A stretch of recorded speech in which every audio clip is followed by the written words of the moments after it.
कही जाती हैं और 64 कलाएं प्राप्त की। 127 दिन रहे महाराज कृष्ण और बलराम शांतिवन ऋषि के आश्रम में, वही सुदामा जी से भेंट हुई महाराज की। एक दिन की बात रहे तो सुदामा जी और भगवान कन्हैया की बड़ी मित्रता थी। वहां पर सखा थे, जो है बाल सखा। तो गुरुमाता ने वो चने बांध दिए और कहा बेटा लकड़ी लेने के लिए चले जा, भूख लगेगी। तो एक कन्हैया कृष्ण छोटा है और सुदामा मैं तुम्हें दिए देती। सुदामा जी और भगवान कृष्ण जो है चले जाते हुए, रात भी थोड़ी ज्यादा हो गई, अंधेरी सी हो गई, बादल गरजने लगे। तो जंगल में लकड़ी लेते हुए थे और जैसी बारिश हुई तो एक ऊंट में जो है और झाड़ी में बैठ गए। एक तरफ सुदामा और एक तरफ कन्हैया कृष्ण बैठ गए। तो भूख लगी। कृष्ण ने कहा कि भूख लगी है, कुछ है क्या दादा? उन्होंने कहा कुछ नहीं दिया, झूठ बोल रहे। और चना जो है खाने लगे, वो दिए गुरुमाता के। तो कुटुर कुटुर की आवाज आए, कुटुर कुटुर की। तो उन्होंने पूछा दादा ये बन क्या रहा है? चना कुटुर कुटुर हो रही है, शायद कुछ दिया है गुरुमाता ने। तो उन्होंने अरे कुछ नहीं, हमारे दांत बज रही है, दांत ही ठंड के मारे दांत बज रही है। तो धन्य है वो कन्हैया छोटा,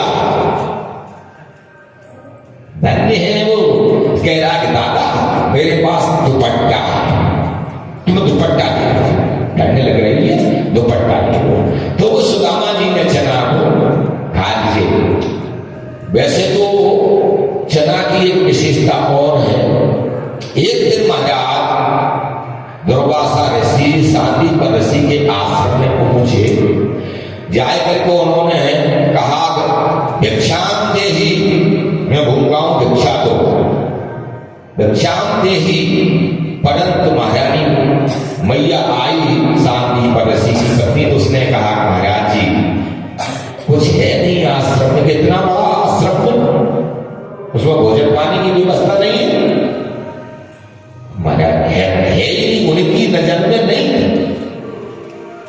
तो उन्होंने कहा कि नहीं है, कोई बात नहीं, अब जब है ही नहीं तो क्या है। परंतु दुर्वासा ऋषि क्रोधी स्वभाव वाले थे ज्यादा। तो दुर्वासा ऋषि ने जो है ध्यानस्थ किया, ध्यान में देखा तो वो चना की पोटली और डली मिली।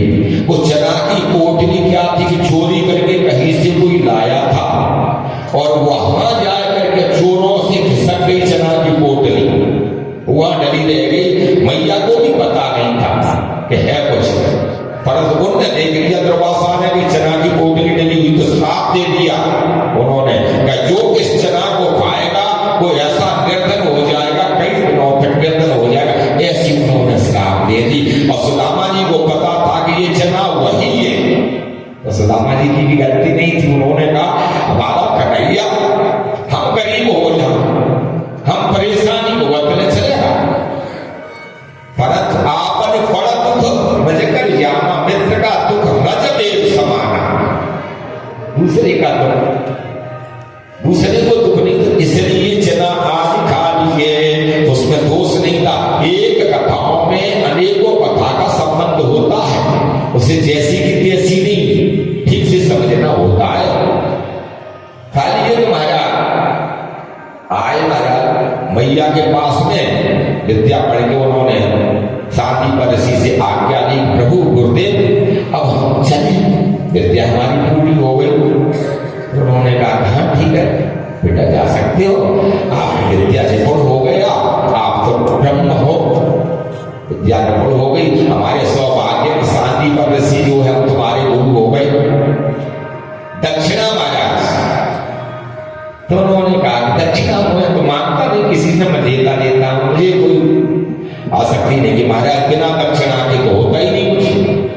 यदि की पत्नी का नाम दक्षिणा है या दक्षिणा नहीं दी थी, अभी पूरी हो ही नहीं सकती है, चली गई मुंह से, तो दक्षिणा तो लेना पड़ेगा। तो उन्होंने कहा कि देखो मैं तो नहीं मांगता हूं, अपनी गुरुमाता से पूछ लो। गुरुमाता के पास में गए, हाथ जोड़ के प्रार्थना की गई, भैया हमें दक्षिणा देना है, गुरु दक्षिणा। तो दक्षिणा में कुछ कहो। तो उन्होंने कहा कि हमें एक बड़ा दुख है बेटा, क्या बताओ, क्या हमारा पुत्र जो है समुद्र के प्रवास में जो है और बह गया, तो शंखचूड़ नामक या शंखासुर नामक एक दैत्य और उसने भक्षण कर लिया,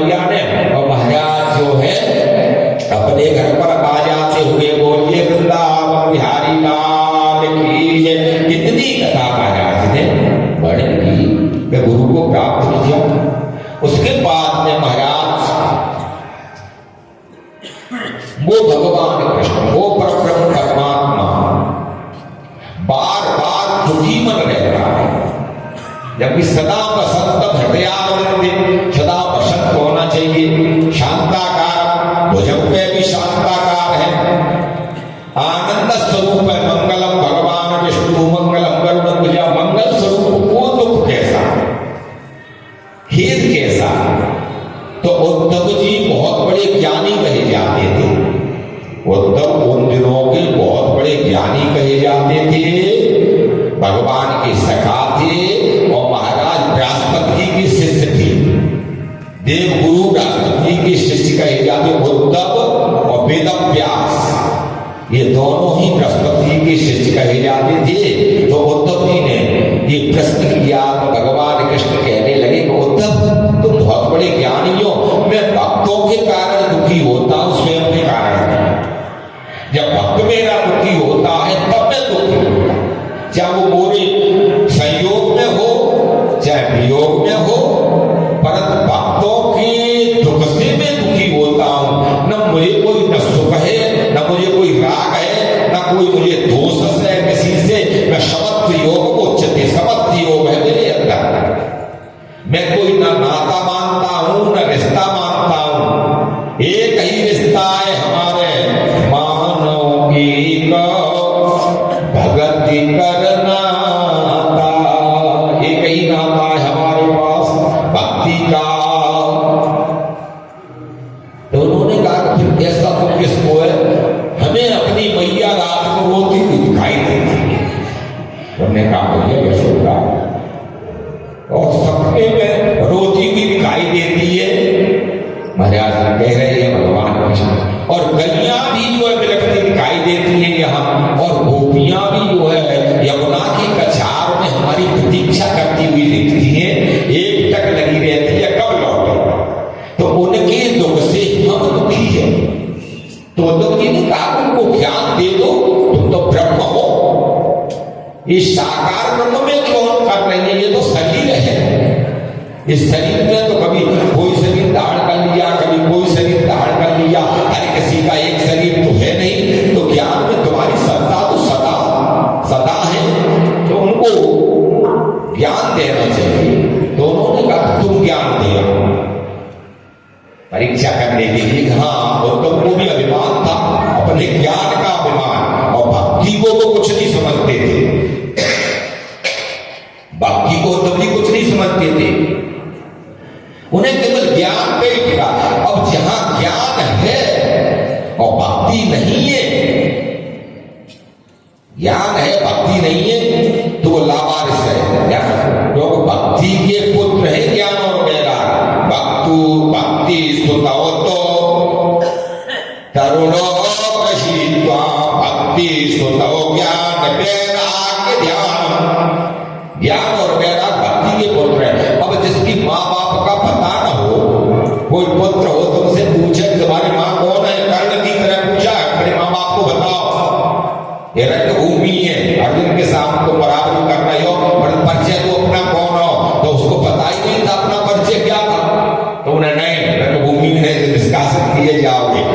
तो लावारिस रहा, लावारिस बच्चे का कोई विशेष ज्यादा नहीं। अब ज्ञान है गया तुम्हें, विज्ञान हो गया, परंतु भक्ति नहीं है, तो वो ज्ञान कभी भी गिर सकता है।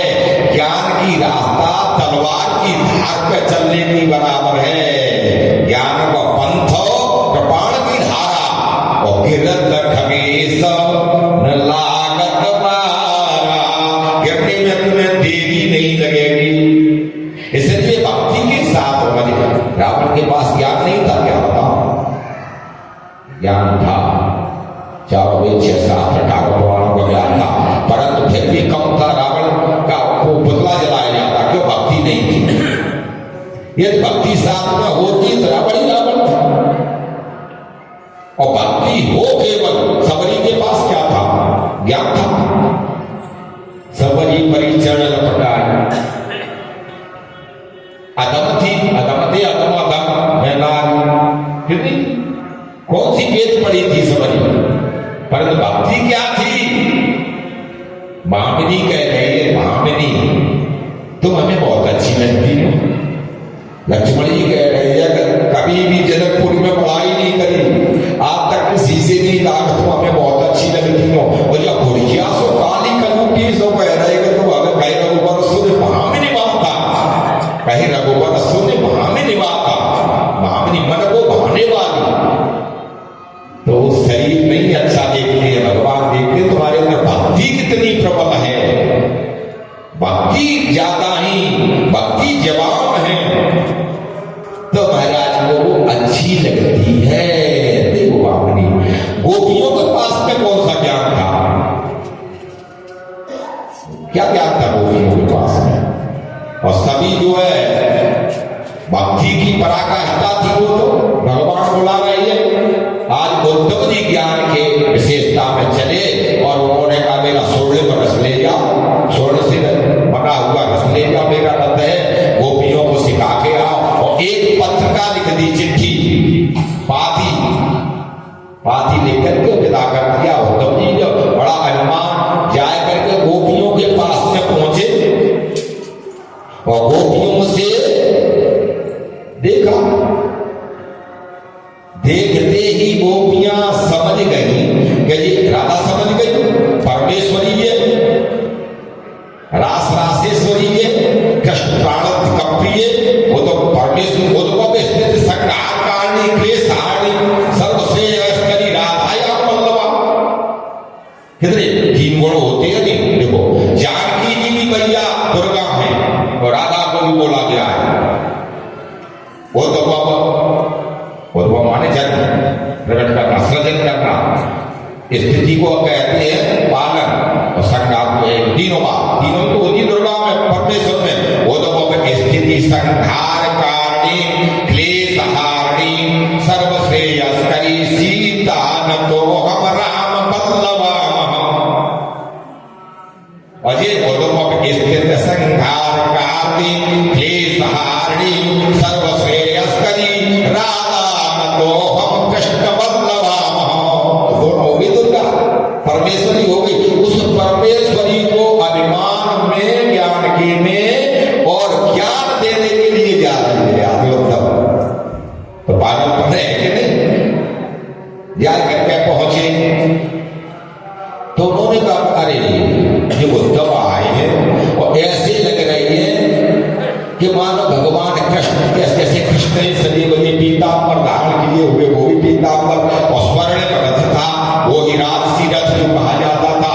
जाए करके गोपियों के बीच में पहुंचे तो गोपियां और एक वहां मधुकर घोड़ा फूलों पे बैठा था, तो मधुकर को माध्यम बनाते हुए और गोपियां उद्धव से कहने लगी काचिन मधुकरम दृष्टा ध्यायन्ती कृष्ण संगमम प्रियम प्रस्तावितं दूतम कचमहे से कल्पम क्रमम परिचरितम कथा तत्पाद पद्मा पद्मावती हृत चेता उत्तम श्लोक जामयतः मधुकितम बंदोमा स्पर्शकंगा सा कुछ मिलित माला कुमकुम श्रवभी। तो ये महाराज ने श्लोक बोले वहां पर गोपी गीत बोला जाता इसको। तो महाराज कह रहे हैं श्री सुखदेव जी के राजन काचिन मधुकरम पृष्ठा, मधुकर को देखने लगी और एक व्यक्त कहने लगी माध्यम बनाए करके बताओ अब ये इतना बड़ा हो गया है, इतना बड़ा हो गया भौरा कि अब दूध बेच रहा है, पहले हमारे साथ नृत्य करता था, हमने इसको पालन पोषण करा। अरे घोड़ा कहाँ रहता है पालन पोषण में? पुष्प में। घोड़ा पुष्प में तो रहता है, जब पुष्प नहीं होगा तो घोड़ा प्रसन्न नहीं रहेगा।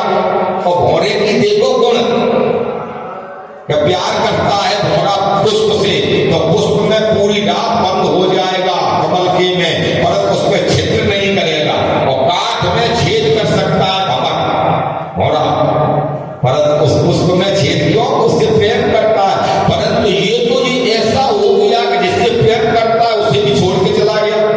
ये उन्हें देख के कह रहे थे न्यायंती कृष्ण संगम। अरे समझ गए, घोड़ा भी कृष्ण का संग पकड़ करके और जैसा का तैसा हो, जैसा कृष्ण